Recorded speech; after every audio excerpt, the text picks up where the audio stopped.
Paper पे team देखो ना अगर, तो लगता है क्या काम किया यार, बड़ा फैंटास्टिक टीम, अपने पोटेंशियल पे खेलेंगे तो ये ट्रॉफी उठाने वाली टीम है। थोड़ा सा भी अगर कम खेलेंगे तो यार ये क्वालिफाई तो पक्का करेंगे। और फिर जब टूर्नामेंट शुरू हो तो आप बॉटम ऑफ द टेबल पर नजर आओ तो फिर कहते हो तुम लोगों ने किया कैसे, मतलब how did you achieve this. ये हाल है वैसे सनराइजर्स हैदराबाद के। लेट्स बी फेयर, कमाल की टीम पिछले साल भी थी, कमाल की टीम तो इस साल भी है। पिछले साल कोच कप्तान कोई और थे, अब कोच कप्तान बदल दिए गए हैं। बहुत सारे पैसों में खर्च करके विश्व विजेता कैप्टन को बुलाया गया है, उनके साथ उन्हीं के मित्र डैनियल विटोरी कोच भी हैं। अब इस साल क्या बदलेगी तकदीर, क्या ये लिख पाएंगे कुछ नई कहानी। Let's talk about Sunrisers Hyderabad. सूर्य होगा उदय या फिर अस्थि रहेगा। चोपड़ा जी की cricket Chaupal in association with Probo में आप सभी का हाथ जोड़ के स्वागत है। सबसे पहले तो कल एक एक्चुअली हमारे वीडियो में एक ये चर्चा हुई थी क्योंकि हैरी ब्रूक ने अपना नाम जो है वो आईपीएल से वापस किया। At that point in time जब हमने वीडियो रिकॉर्ड किया और उसके बाद एडिट किया, तब तक वो उन्होंने स्टेटमेंट नहीं दी थी, कोई भी स्टेटमेंट नहीं आई थी, सिर्फ यही था कि ही हैज़ पुल्ड आउट। अब जब स्टेटमेंट मैंने पढ़ी है तो I do feel for him, और हमारी सबकी तरफ से, हमारी पूरी फैमिली की तरफ से हार्टफेल्ट कॉन्डोलेंसेज यार for your loss and that's sad, that's the way it is. पर एक चीज़ ज़रूर है उसके साथ, English players and pulling out of the IPL is also a constant feature. ऐसा नहीं है कि ये हैरी ब्रूक्स का केस थोड़ा अलग हो सकता है, लेकिन बाकी बहुत सारे केसेस हैं। To be very honest, Jason Roy, Mark Wood, Gus Atkinson अभी हैं, हेल्स पीछे छोड़ के गए। There are plenty of examples, जो नाम आता है उसके बाद छोड़ के चले जाते हैं। The question still remains, sign English players at your own peril, क्योंकि कभी भी वापस जा सकते हैं। हैरी ब्रूक का केस थोड़ा सा अलग रखते हैं। अब जरा हैदराबाद की कर लेते हैं बात। और हैदराबाद फ्रेंचाइज की एक्चुअली कहानी बड़ी मजेदार है। If you think about it, पहले ये डेक्कन चार्जर्स हुआ करती थी, remember back in the day. The company went एकदम से खराब, और वहाँ से फिर हैदराबाद, सनराइजर्स हैदराबाद बन जाती है। और इम्पैक्ट था भाई, कमाल था इम्पैक्ट। इनफैक्ट पहले 8 सीजन्स में से 6 बार लगातार ये प्लेऑफ में क्वालिफाई करते हैं। पहले 8 सीजन जो सनराइजर्स हैदराबाद अपनी फ्रेंचाइज के रूप में खेलते हैं। उसके बाद आईपीएल 2016 जीतते भी हैं, 2018 में रनर्स अप भी रहते हैं, और अच्छा कर रहे थे ऐसा प्रतीत हो रहा था, लेकिन then it just went down. Last year bottom of the table. अगर आप देखें तो इनके भुवी जो हैं वो सबसे ज़्यादा विकेट टेकर की तरीके से, 2 बार पर्पल कैप उनके नाम है और 3 बार वार्नर ने ऑरेंज कैप जीती है। तो ये तो रहा इस टीम का इतिहास। अब लेकिन इस बार बदलाव किए हैं और ढेर सारे किए हैं। पर इंटरेस्टिंगली इनफ ये है कि ना, बहुत रेयर आप एक टीम को देखते हैं जिसको आप, जब आप टीम को पेपर पे देखते हैं, आपको लगता है कि यार ये वाला बेस भी कवर है, ये वाला बेस भी कवर है, और ना ये डिफरेंट कॉम्बिनेशंस खिला सकते हैं जैसा इनका मन करे। And I will tell you why. इनके पास इंडियन पेस कंटिंजेंट या इंडियन बॉलिंग कंटिंजेंट इतना स्ट्रांग है कि ये ना सिर्फ इंडियन बॉलर खिला लें तो भी काम चल जाएगा। कितनी ऐसी टीमें ये कह सकती हैं कि हम सारे इंडियन बॉलर्स खिलाएंगे लेकिन हमें कोई इशू नहीं है। इनका मन करे तो ये इंडियन बैटिंग लाइनअप के अंदर वहां पे भी अपने आप को वो अच्छी तरीके से प्रस्तुत कर सकते हैं। वहाँ ज़रूर बैटिंग ऑर्डर में ज़रूर आपको थोड़े से फॉरनर्स की ज़रूरत पड़ेगी, पर then they have Mayank Agarwal, they have Abhishek Sharma, right. ये तो शुरुआत में 2 हो गए। अनमोल प्रीत सिंह इस टीम के अंदर है, जो पिछले साल खेल भी रहे थे, थोड़ा सा खेलते हुए नजर आए थे। फिर उसके बाद आपको राहुल त्रिपाठी यहाँ दिखेंगे। Rahul Tripathi is brilliant. अब्दुल समाद बाहर बैठे रहते हैं, वो भी हैं। तो इंडियन बैटिंग, हाँ मतलब बॉलिंग के कंपैरिजन में थोड़ी सी शायद आपको कम नजर आएगी, पर they have fair amount of Indian batting. और बॉलिंग तो कमाल है भाई। इंडियन बॉलर्स में Jaydev Unadkat, Umran Malik, Subramanyam, T Natarajan, Mayank Markande, Bhuvneshwar Kumar, Washington Sundar, Shahbaz Ahmed, I mean they do have a lot of Indian bowlers. तो जब इतने सारे इंडियन बॉलर्स होते हैं तो ये इस टीम की खासियत रही है। और अब जिन्होंने ओवरसीज एडिशंस किए हैं, ट्रेविस हेड को ले आए हैं, और ये पैट कमिंस को ले आए हैं, और वनिंदु हसरंगा को ले आए हैं। ऑलरेडी इनके पास कौन कौन थे? मार्क क्रम थे, हेनरिक क्लासन थे, मार्को यानसन थे, फजल हक फारूकी थे, राइट, और ग्लेन फिलिप्स थे। क्या ही टीम है भाई। इनका मन करे ट्रेविस हेड से ओपन करा लेते हैं, और नहीं करानी है मार्करम से करा लेते हैं। मार्करम को नीचे रखते हैं, हेनरिक क्लासन को रखते हैं। हम इन दोनों को नहीं खिलाते, हम ग्लेन फिलिप्स और हेनरिक क्लासन को खिलाते हैं।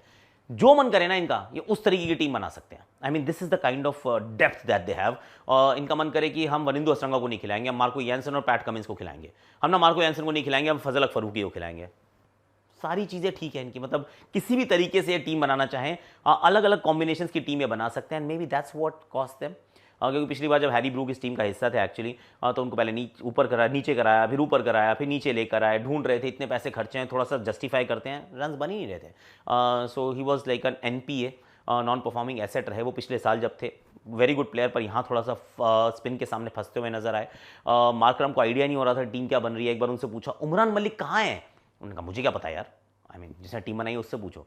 फिर थोड़ी देर बाद उनको एहसास हुआ कप्तान तो मैं ही हूँ, मुझे ही पता होना चाहिए, पर उनको नहीं पता था, उनको आइडिया ही नहीं था। So that was then, but now everything has changed. अब इससे पहले कि मैं आपको और इसकी स्वॉस एनालिसिस अच्छे से करूं, और आज टीम भी बनाएंगे इनकी 11। आपके एक आया था कि सर 11 बनाया करो, आज 11 ही बनाऊंगा, लेकिन उससे पहले ज़रा आज के स्पॉन्सर्स की बात बता देता हूँ। Probo is our sponsors for today, who makes it मतलब हैपन। ये वीडियो के लिए जो खर्चे लगते हैं हमारे, वो ये ध्यान रखते हैं। तो इसमें कुछ सवाल आए थे, इसमें था कि आप क्वालिफाई करेंगे प्लेऑफ के लिए। मैं कह रहा हूँ करना तो चाहिए यार, मतलब करना चाहिए, इट्स अ गुड टीम। क्या हेनरिक क्लासन 550 से ऊपर रन बनाएंगे? 50-50 है, बन भी सकते हैं, नहीं भी बन सकते हैं। It is always a little difficult. क्या पैट कमिंस 18 विकेट लेंगे? ले जाएंगे, कप्तान है यार, कप्तान है तो 18 विकेट ले जाएंगे। And then there are other questions also, ये रहेंगे इसके ऊपर। प्रोबो है ही ऐसा ओपिनियन ट्रेडिंग प्लेटफॉर्म है जहाँ पे आप अपनी पसंद के हिसाब से अपनी कैटेगरीज चुन सकते हैं। उसके बाद आसान से आसान सवालों के जवाब हाँ या ना में दे सकते हैं। जीते हुए पैसों को आप अनलिमिटेड विड्रॉ कर सकते हैं गूगल पे, पेटीएम, यूपीआई के जरिए, और करोड़ों लोग ऑलरेडी खेल चुके हैं, आप भी खेल सकते हैं। और मेरे लिंक से जाओगे तो अप टू ₹25 मिलेंगे। तो फिर मेरे यार ओपिनियन का इस्तेमाल करो, प्रोबो करो, और invest wisely, play sensibly. Description में लिंक है, अप टू ₹25, वो तो ले ही लो ना, काहे को छोड़ना है, करेक्ट है राइट। चलिए जरा सबसे पहले इनकी 11 ही बनाने की कोशिश करते हैं, फिर मैं स्वॉस एनालिसिस की तरफ चलूंगा। तो अभिषेक शर्मा, ट्रेविस हेड, अगर इनका मन करे दोनों लेफ्टी भी हो सकते हैं, या अभिषेक शर्मा को 3 पे भी कर सकते हैं इनका मन करे तो। वैसे अभिषेक शर्मा, ट्रेविस हेड, मयंक अग्रवाल 3 पे या ओपन, और Rahul Tripathi, then Heinrich Klaasen, then Washington Sundar, उसके बाद Marco Jansen, Pat Cummins, Bhuvneshwar Kumar, Mayank Markande, Jaydev Unadkat slash Umran Malik slash T Natarajan, किसी को भी रख सकते हैं। और अगर इनका कुछ और करने का मन किया कि स्पिन ज़्यादा हो रही है, तो मार्को यानसन की जगह या वनिंदु हसरंगा को भी खिला सकते हैं। इनके पास वो वाला विकल्प भी है। इनके पास अब तो शहबाज अहमद भी हैं, जो मयंक डागर की जगह इन्होंने वो स्वॉप भी किया with the RCB. So that player is also there. तो इस तरीके की कुछ 11 मुझे नजर आती है। मुझे ट्रेविस हेड और पैट कमिंस दोनों खेलते हुए नजर आ रहे हैं, क्योंकि कप्तान ऑस्ट्रेलियन है, बदल दिया है सब कुछ। एंड अभी तो रिसेंसी बायस भी है हमारा ट्रेविस हेड को लेकर। अब बात कर लेते हैं स्ट्रेंथ्स की। इस टीम की जो स्ट्रेंथ्स है, मतलब they have everything that it takes. Overseas contingent बहुत कमाल का है। They do have a lot of allrounders, जिसमें आप मार्को यानसन को ऑलराउंडर कह लीजिए, आप हेनरिक क्लासन को ऑलराउंडर कह लीजिए, Abhishek Sharma is an allrounder. उसके बाद आप नीचे देखते हैं तो वहाँ पर भी आपको शहबाज अहमद आपके पास है, आपके पास बहुत ऑलराउंडर हैं, ऑलराउंडर्स भी हैं, and you have plenty of options available. Glenn Phillips bowling भी करता है, बैटिंग करता है, कीपिंग भी करता है यार, ये सब कुछ करते हैं। So they do have, Aiden Markram भूल गया मैं, off spin batter. I mean they do have a lot. In fact जो मैंने 11 बनाई थी उसमें तो मैंने एडन मार्करम का नाम भी नहीं डाला था। एडन मार्करम हो सकता है 11 में ही ना हो, क्योंकि एडन मार्करम ट्रेविस हेड में से शायद एक ही खेल पाएगा। So that is also an option कि आप मयंक को ओपन करा लो और बीच में मार्करम खिला लो। लेकिन फिर ऑस्ट्रेलियन कैप्टन कहाँ से आएंगे, तो थोड़ा ध्यान रखना पड़ेगा। दे do have a lot of allrounders, they have a fantastic Indian fast bowling lineup. जिसके पास इंडियन फास्ट बॉलर्स इतने सारे होते हैं, वो टीम अच्छा करती है। करनी चाहिए, क्योंकि फिर ना ऑप्शंस बहुत खुल जाते हैं, वरना आप डिपेंडेंट होते हो ओवरसीज बॉलर्स के ऊपर। ये टीम उतनी डिपेंडेंट नहीं है। उसके बाद अगर overseas options there absolutely outstanding, मतलब गन ओवरसीज ऑप्शंस है, from Heinrich Klaasen to Markram to Phillips to Jansen to Cummins to Head to Hasaranga, Fazal Haq Farooqi भी। एक मैंने वीडियो डाला है IG पे, देखना क्या बॉल घूमती है उसकी यार, ठुक ठुक ठुक दोनों तरफ, इनक्रेडिबल। और ये कुछ स्ट्रेंथ्स इनकी रहने वाली हैं। See this is the strength. अब वीकनेस क्या है इस टीम की?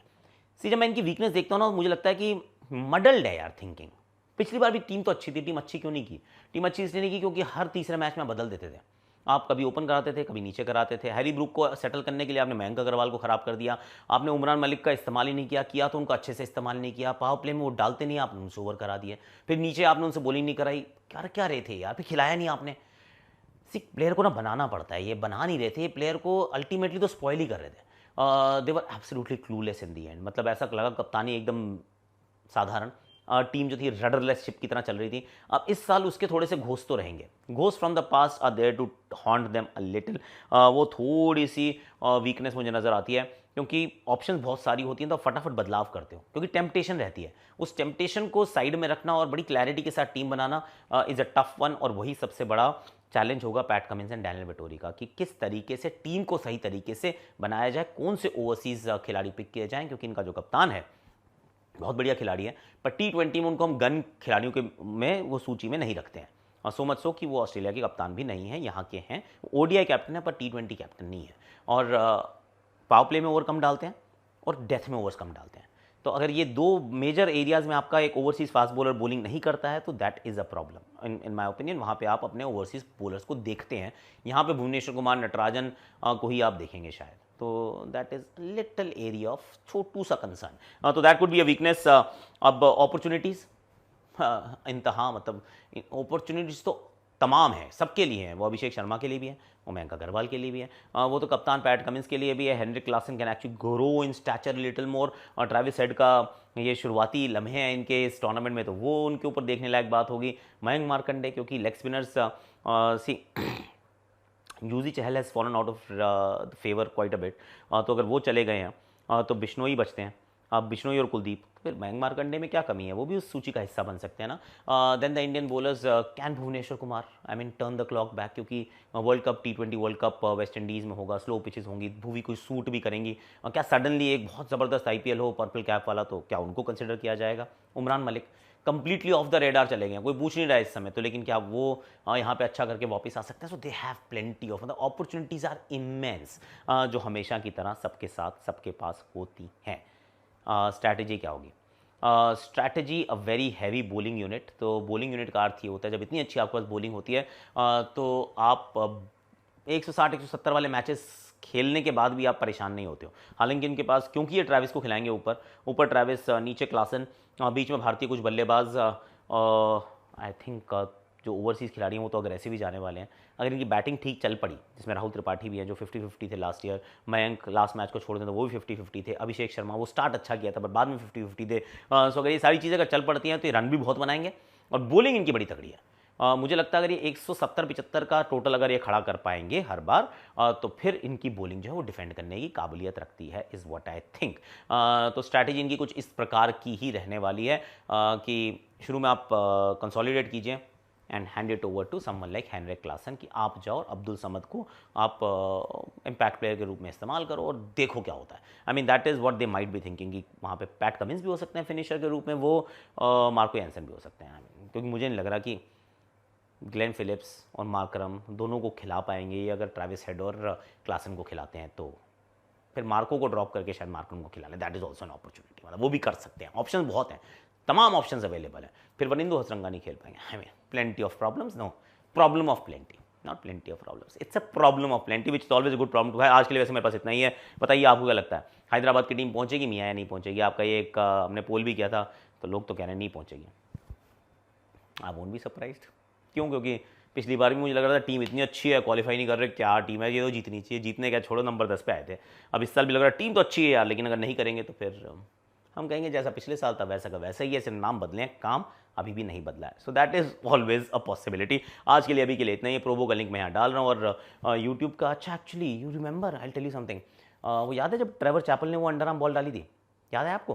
ग्रेग चैपल साहब वहाँ पे कप्तान थे। That ball was a no ball. कैसी थी नो बॉल, मालूम? नहीं मालूम? चेक करो, चेक करो, मैंने कहानी की उसके पूरी एक हिस्टोरी बनाई है कि why that was a no ball. Do check it out, link यहीं पे चेकआउट कर लो जरा।